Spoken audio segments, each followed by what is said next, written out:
Hey, everybody, and welcome to another episode of My JavaScript Story. This week, we're talking to Sam Selikoff. Sam, do you want to say hello? Hey, how's it going? Great. We had you on episode 364 of JavaScript Jabber, and if I remember right, we met at MicroConf this year. Yeah, we did. And then, of course, I lined up the episode and didn't show because I had something else going on that week. It was still a fun time, though. It was really fun for me to meet AJ and get a chance to chat with him because the show was, such a big part of my kind of early JavaScript experience. So that was a fun time. Nice. That's always good to hear. This episode is sponsored by Sentry.io. Recently, I came across a great tool for tracking and monitoring problems in my apps. Then I asked them if they wanted to sponsor the show and allow me to share my experience with you. Sentry provides a terrific interface for keeping track of what's going on with my app. It also tracks releases so I can tell if what I deployed makes things better or worse. They give full stack traces and as much information as possible about the situation when the error occurred to help you track down the errors. Plus, one thing I love, you can customize the context provided by Sentry. So, if you're looking for specific information about the request, you can provide it. It automatically scrubs passwords and secure information, and you can customize the scrubbing as well. Finally, it has a user feedback system built in that you can use to get information from your users. Oh, and I also love that they support open source to the point where they actually open sourced Sentry if you want to self-host it. Use the code devchat at Sentry.io to get 2 months free on Sentry's small plan. That's code devchat at Sentry.io. But yeah, in fact, if I remember right, it was just you and AJ because nobody else could make it. So yeah, we were just talking about Ember. Nice. So do you want to give us just a little bit of an introduction, let people know who you are, what you do? Absolutely. My name is Sam Selikoff, and I do mostly front-end JavaScript development. I've been doing it for about 6 or 7 years. These days, I'm teaching people Ember, making videos, doing that over on EmberMap.com. And I do a bunch of open source as well. So that's kind of what I do these days. Nice. And I love all the training stuff and the outreach stuff. I mean, I think it's important. It's important to the community. And I see what you're doing, and I kind of applaud you for that. So thanks. We when we started kind of making videos, we were really trying to target more intermediate developers. So it's been fun making videos that are, deeper dives on some of the kind of nuanced intermediate level stuff that comes up when doing these kind of bigger SPA websites and web apps. Nice. Now, one of the things that I'm trying to do with this show, just to change direction a little bit, is I'm trying to give people an idea of who the people are behind the code or the people are behind the effort. And so do you want to just talk a little bit about what you do when you're not coding, maybe where you're from, what your background is, your family situation, that kind of thing? Sure. So I actually don't have a background in software. I studied finance and economics in college. Nerd. Big time. And I really fell in love with economics, not so much the applied stuff, but more the kind of theory and,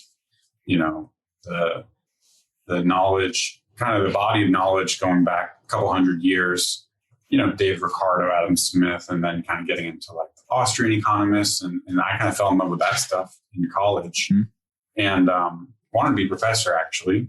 But kind of always had that interest. And then, after I decided academia wasn't really for me, that's kind of when I took a job doing some consulting and kind of picked up programming along the way. But as far as my interests and hobbies go, I definitely am a nerd at heart, and I still like to read about, economics or political science or philosophy. And, programming has become a big part of my life for sure. I really fell in love with it.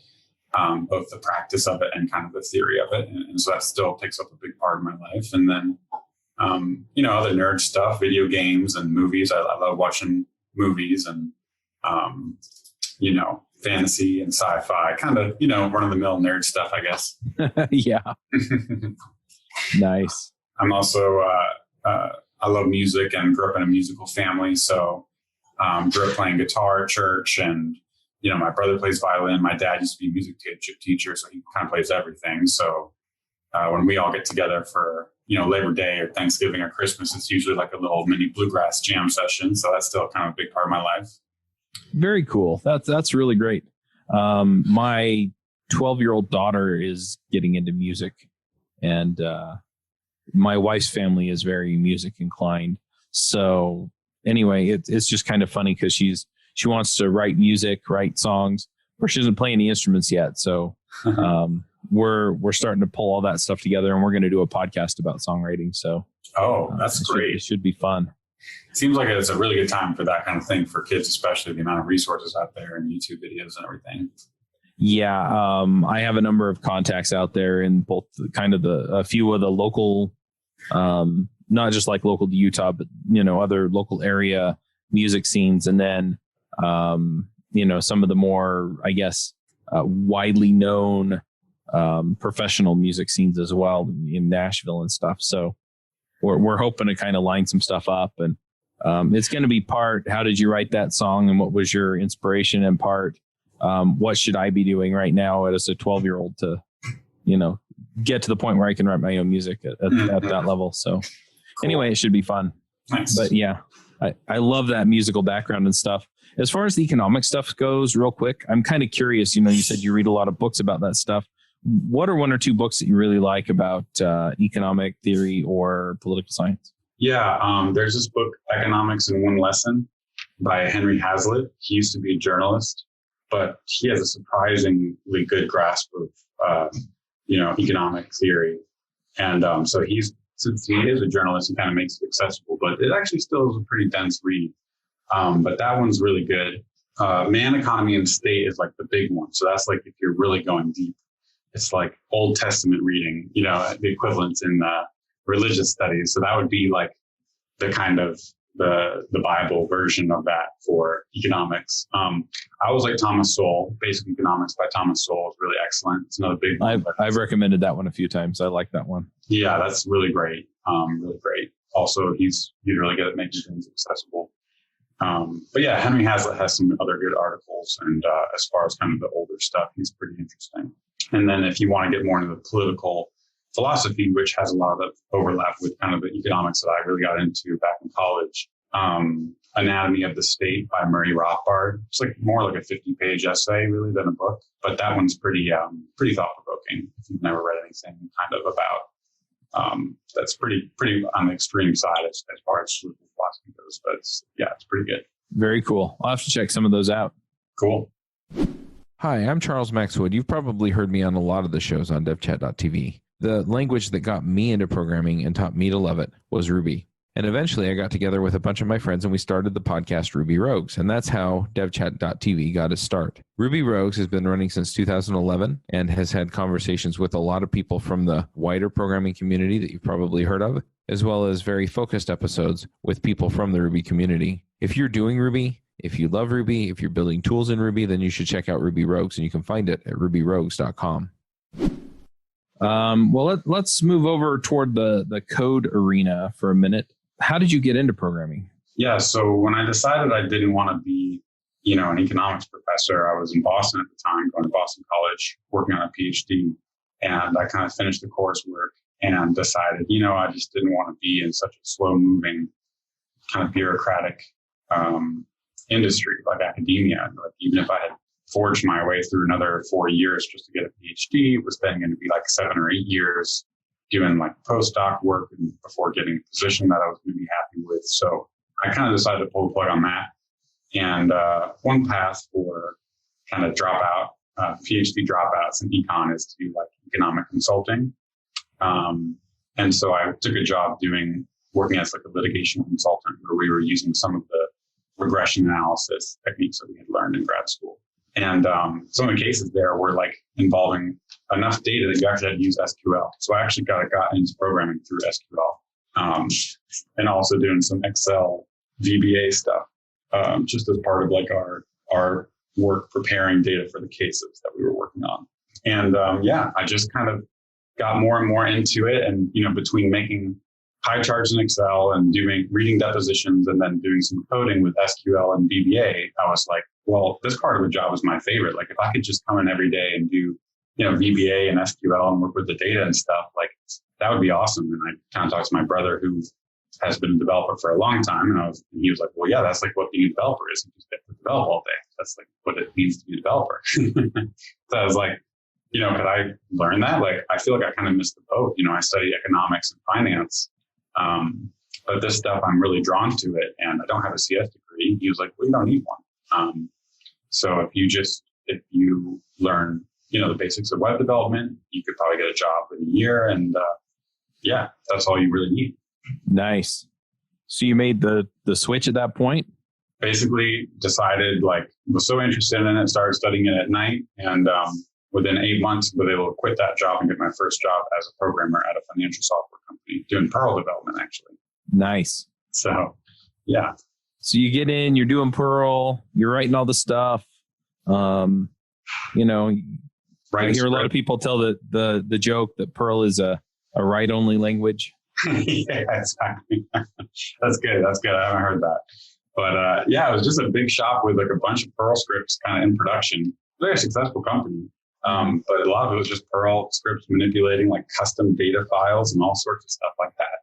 But pretty quickly I got into the web UI development space. And so there were some web UIs that we had there internally.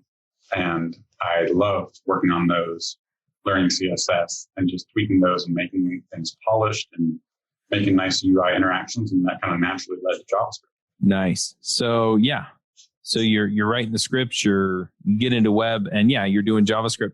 So what made you want to start writing more code in JavaScript? Because, for a long time, people who are writing backend code in Perl or other languages, JavaScript is kind of a necessary evil more than anything else.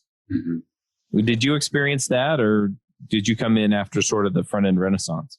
No, it was early. I mean, this was 2012, I guess. So, ES6 classes didn't exist. There was a lot of stuff that was still in the future as far as kind of modern ergonomics that we have. But no, we had Perl, and then we also used PHP for some of the web front ends, and we used Symfony in a few places. And it took me a while to come around to some of the frameworks, but I did eventually, and kind of liked how productive I was with them. And the big project for me was a survey. I was kind of tasked with building a site to display the results of a survey that we did every year. And, we basically copy and pasted previous year's survey and made a few updates. But there was something about the project that really just made me want to kind of really polish it up and make it more interactive, let people filter it.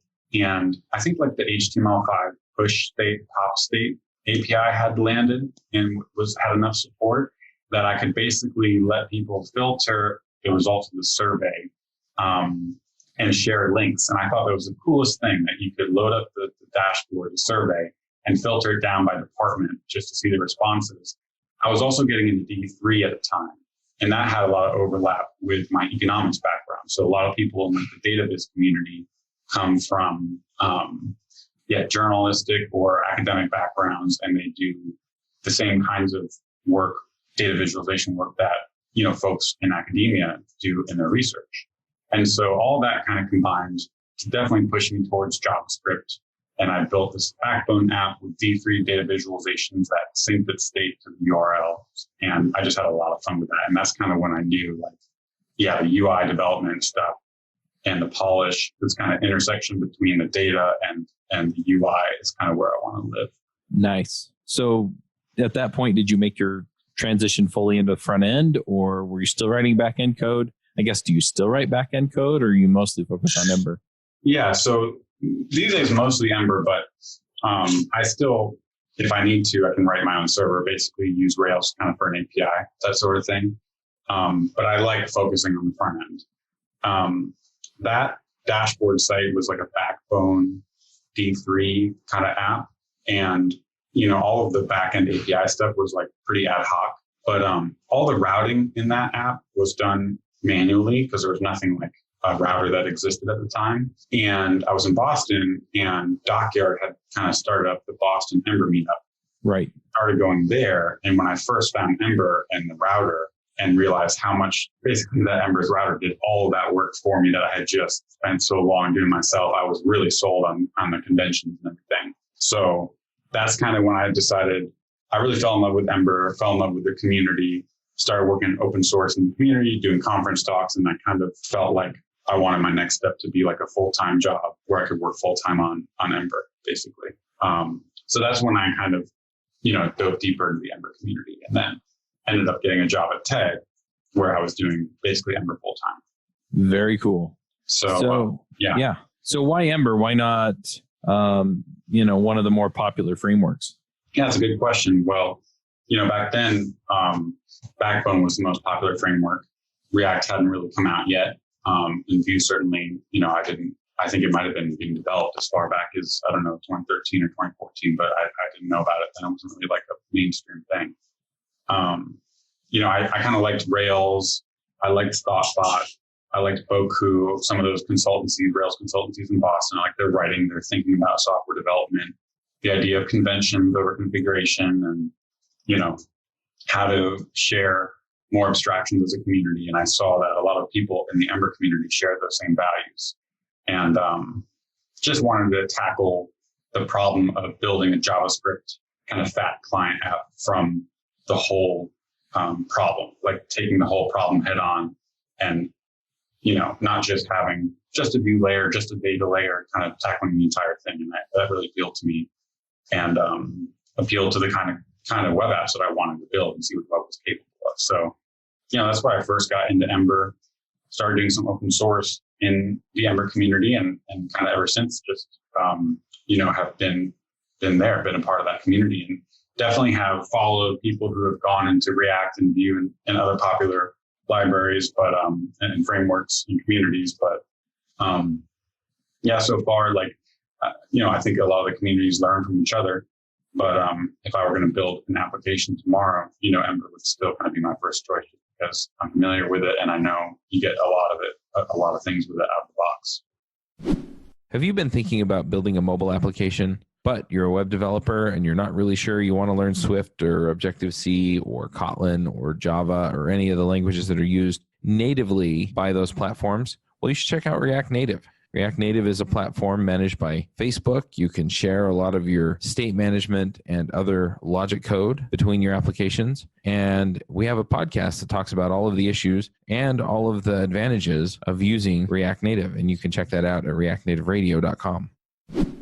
So what kinds of things have you done for Ember? I mean, we talked a bit about videos and demos and things like that.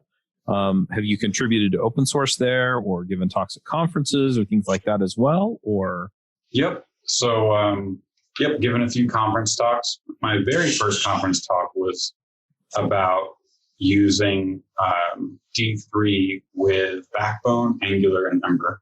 And so I was kind of always interested in how to use the popular frameworks, use their idioms and their kind of best practices way of doing things to integrate with more general libraries, things like D3, and just see how those different patterns looked across the different frameworks. And that's still kind of interesting to me.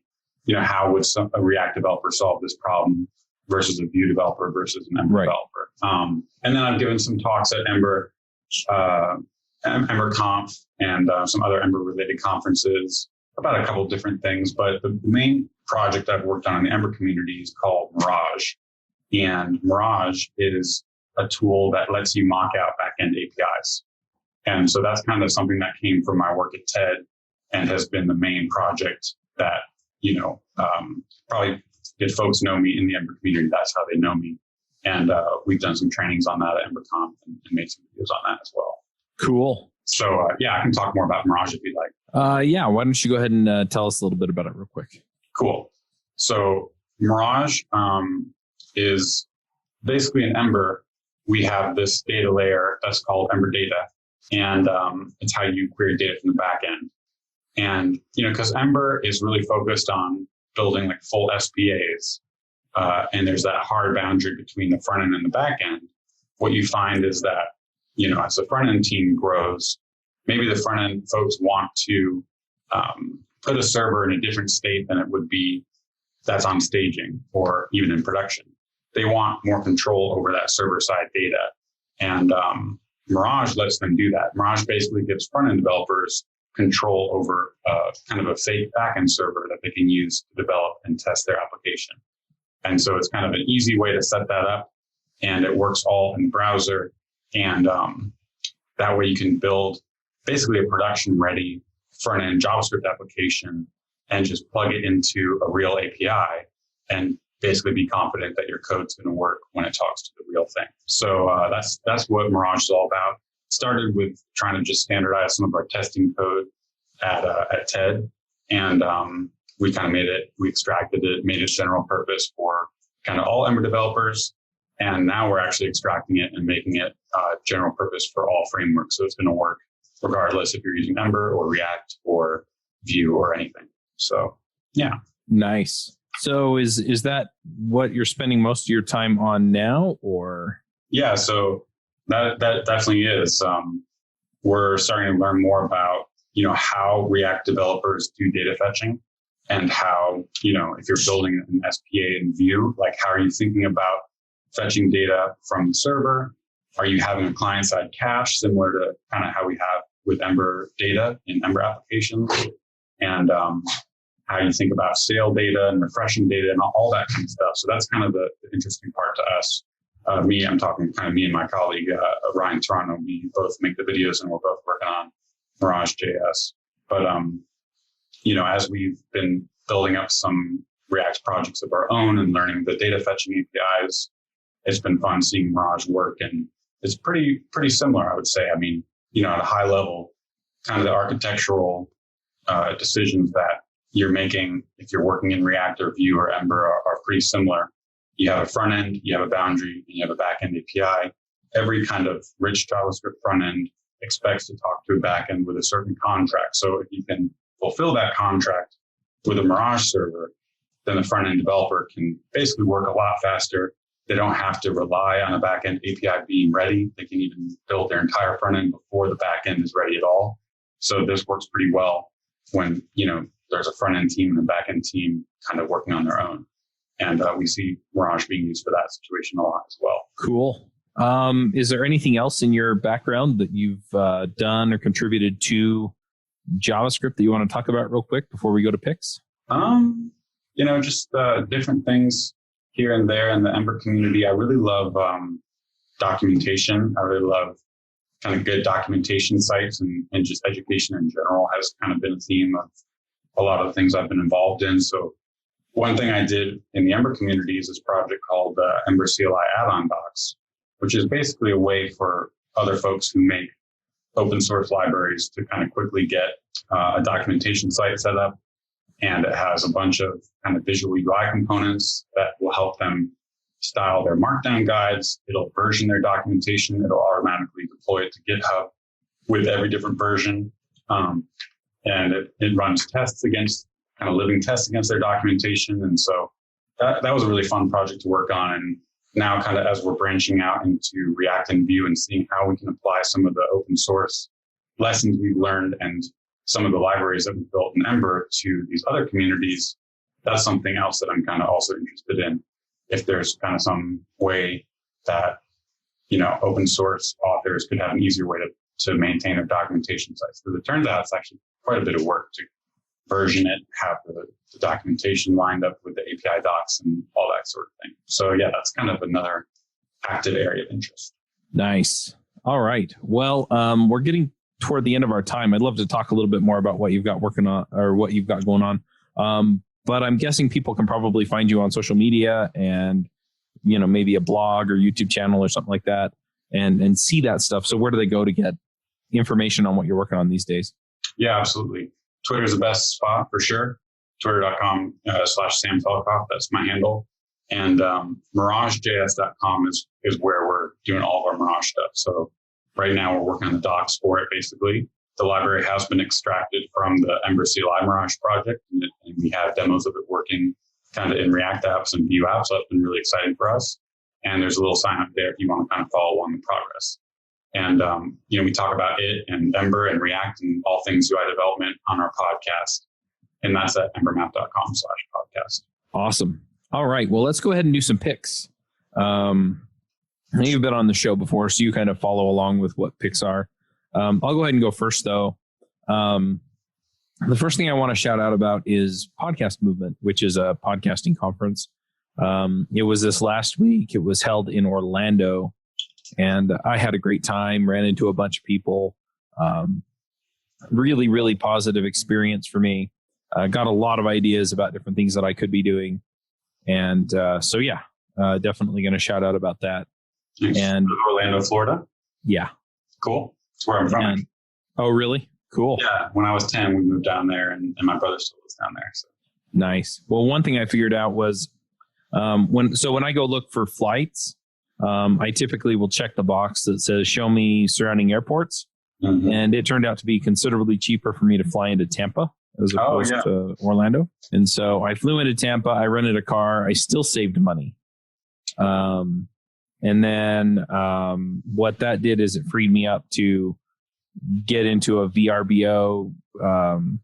I rented basically a vacation rental on VRBO.com instead of staying at the conference hotel.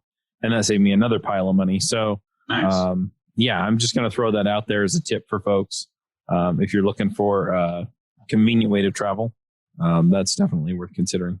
Do you have some picks for us? Some things you want to shout out about? Sure. Just kind of off the top of my head, I just got this uplift desk and it's pretty sweet. I just was like wanting to stand up working in the afternoons after lunch. I always felt kind of sluggish and I was like, it'd be nice to have a standing desk. I've never had one before. And I got this uplift desk and it's really cool. I'm really happy with it. So if folks are looking for that, I would definitely recommend that website. Yeah. Other than that, I recently saw a pretty crazy movie. It's called Midsummer.